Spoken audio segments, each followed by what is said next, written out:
Hello and welcome to another puzzle video. So let's see what chess.com has for us today. And the first move by black is to move the queen to d7 to block our check, apparently. Okay, and as usual, the first thing we'll look for is potential checks, and we might consider taking with the queen, but the queen itself is captured by the king and the rook, so that might not be a good idea. Instead, what we can do is bishop to a6 with a check, and this square is attacked, and these dark squares are attacked by our e5 bishop. So this should be a checkmate, and at the same time, if we put in this check, the queen can't protect because she's already pinned by our own queen.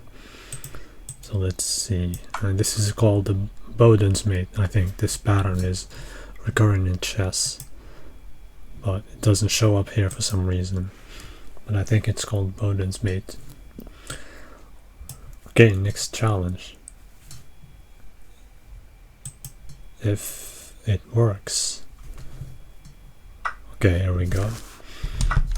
So here we lost a bishop to the white pawn, and the pawn is quite advanced and it's threatening a discovered attack on the king, potentially with a double check.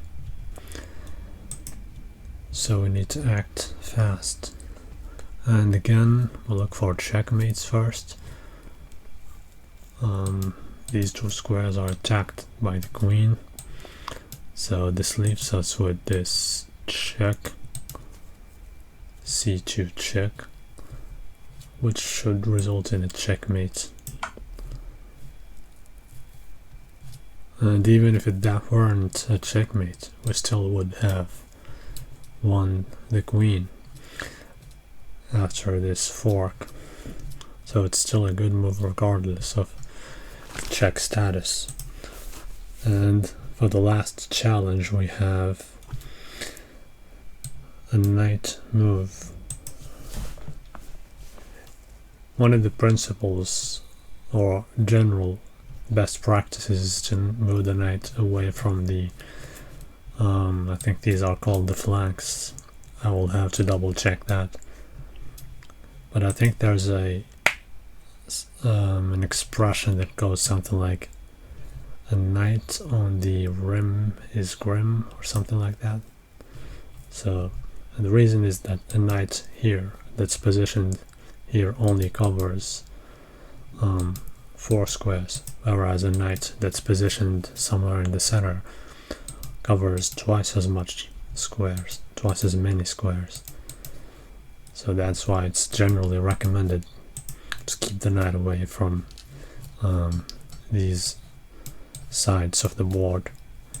But I digress, and here we need to start looking for checks, hopefully checkmates, and potential move would be queen to f7 check. So this should be checkmate in one, because all these squares are covered. So let's test that hypothesis, and it looks like that's the correct move. And that's pretty much it. Thanks again for watching, and I hope I'll see you next time.